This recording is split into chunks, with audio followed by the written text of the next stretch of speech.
Now then, welcome to Using DIY, my name is Ben. In this video we're going to hook up this Echo Hub with Home Assistant.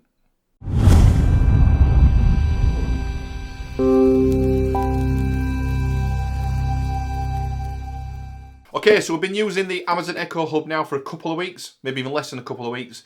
We've got it on the bedroom wall in our bedroom. Obviously, it's in the bedroom wall. I don't know why I said that. But anyway, I'll put a link up here to the previous video we did, which was around the installation of the actual device. And I did a second video of connecting it up to PoE, so Power over Ethernet.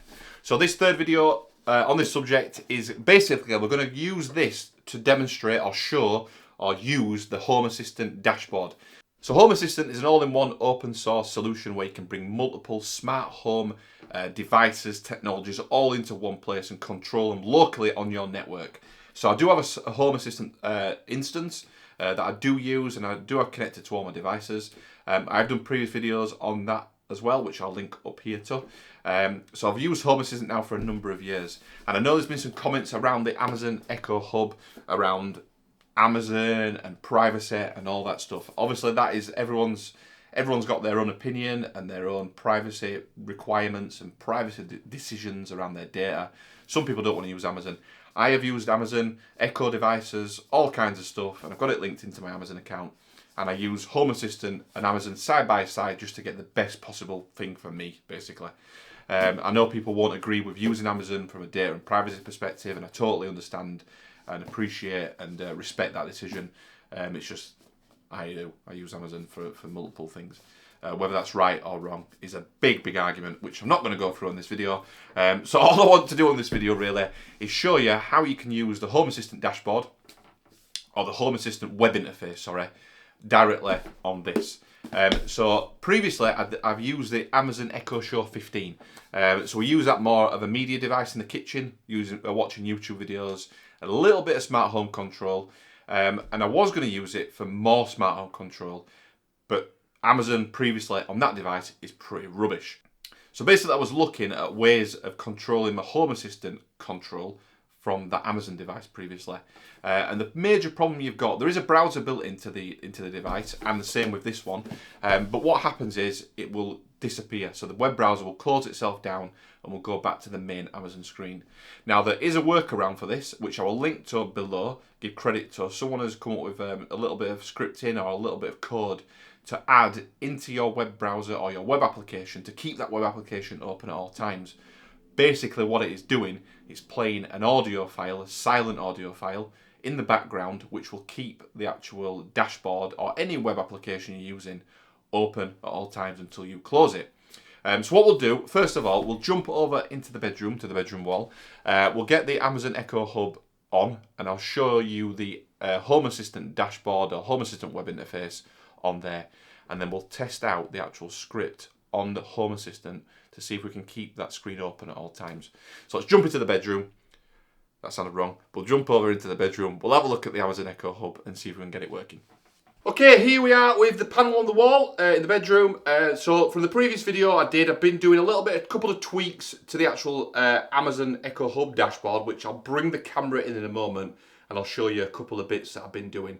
And then what we'll show is the Home Assistant web interface on there and show that working and kind of try out the hack we're on about keeping the browser open. Okay, here we are with the panel. So a couple of things I've done on the left-hand side here. I've been sorting out my groups and got it more sorted out now. So I've got like home office with the different things in there. I've got the living room, again, with the different stuff in there. So I've just been tidying things up really with my different groups within the Amazon application. Kitchen, what else have we got? Garage, we've got a camera in there, a couple of cameras in the garage. So I've done that there. And as you can see also on the home screen, hopefully, is I've just reordered things slightly. So I've got kind of things that are happening in terms of our calendar, so you can see them kind of without scrolling. The cameras, and then the temperature control for the heating. So I've just reordered that a little bit really, just so it's got the things in the right order for us. So other than that, I've not really touched it. I've just organised things. So you've got like things that are quicker to get to. So the previous video I showed opening the Silk browser, and it's as simple as going, Alexa, open Silk browser. Here is Silk. So you can see, so we've gone straight into Home Assistant because that's what I had open last.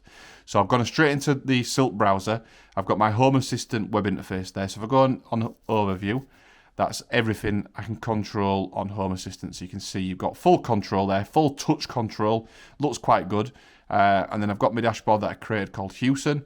And these are all the different rooms there, like so. And the thing I've done, which I will show the code for in a moment, I don't think I can show you on here. Let's give it a go though. So I've got this test iframe here. And basically there's this URL that you add on. So it's the Dagamala. So it's some GitLab code basically. So you put in this URL and it takes you to this specific, oopsie daisies. So it takes you to a specific URL, which brings in this specific iframe, which, as I mentioned, is an audio file that plays on here. And when there's any audio playing, or video, there has to be some audio playing, I believe, on the Amazon Silk browser, it will keep that page open no matter what. So you can see at the moment, I've got this pink kind of button here. If I press that, it will turn green, And that will now leave it open. I have tested this. Let me just click on done there. Click on that again. I have tested this and it literally leaves it open forever. So if you don't do anything, it would just leave this interface open and don't need to do anything else. Okay, so I've had it open now a few minutes with the green icon selected and it just stays open. So it just stays open on that page and would stay open until you leave the browser and come out of the browser now. So that's really good way of doing it. I just want to show you the web interface. You've just got a full standard web interface, really. You can do everything you can do on a web browser. So you can go into your settings, you can go into your integrations. So there's a few I need to fix in there, if you can see them. So you go into your integrations. You can see I'm logged into Nabucasa there. I've had Nabucasa now since it first started. But yeah, you have different dashboards, and you can again just control everything you can from as you'd be able to in the standard Home Assistant dashboard. So yeah, nothing non-standard. Everything that you would do in normal Home Assistant, but obviously there on the Amazon Echo Hub. Okay, here we are inside the Home Assistant web interface. And you can see I'm in here on the overview page, which has got everything. I just want to show you the code. I couldn't really show it on the Echo Hub in that much close-up detail. So I've got it here inside, and you can see I've got a test iframe built in here. So all it is, it's an iframe that's built into your dashboard. And let me edit this and be able to show you what I've done. So if I edit this one, literally it's a URL with the iframe HTML page there pointing to it. And that's all you need to do. We need to add an iframe into here. So let me do a new one. So let me copy this.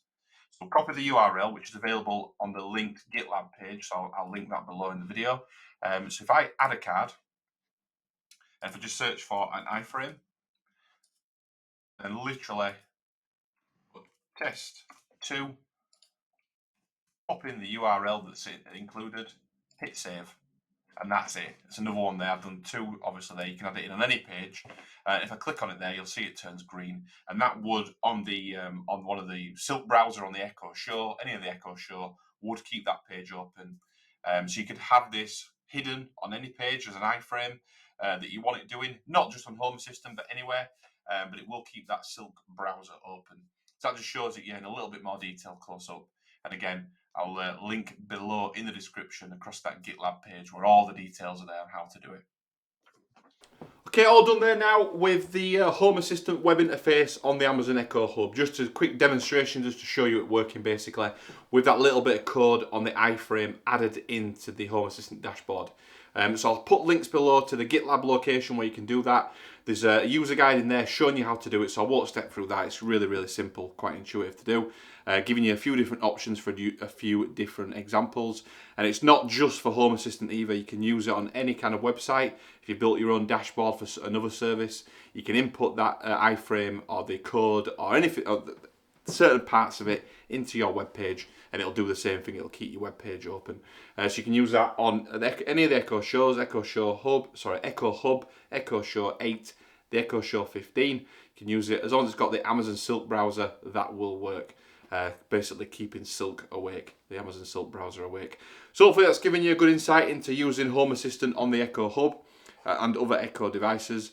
Okay, in the next video we're going to cover off some Zigbee connectivity. So this acts as a Zigbee hub. So I tried to connect some Zigbee sensors into this, but it only actually supports Zigbee switches and sockets. So things that I think that have got mains power to them basically. It won't support things like motion sensors or temperature sensors directly to the hub. So that is one of the things I'm still using Home Assistant for. I'm still using Home Assistant connecting my Zigbee sensors into there. But the next video, I've got some switches, a couple of switches to connect into the house and see if we can control them directly into this hub rather than relying on Home Assistant. So that'll be the next video coming up regarding the Amazon Echo Hub. So if you like the video, if it's been informative, please do give it a thumbs up, give it a like. If not for any reason, give it a thumbs down, give it a dislike. Any questions about the Amazon Echo Hub setup, my setup, the Home Assistant dashboard, anything like that, drop it in the comment section. I will reply to all questions and comments. And if you want to follow the Houston DIY channel along for more tech reviews, product reviews, and home DIY projects, hit that subscribe button, and we'll see you on the next one.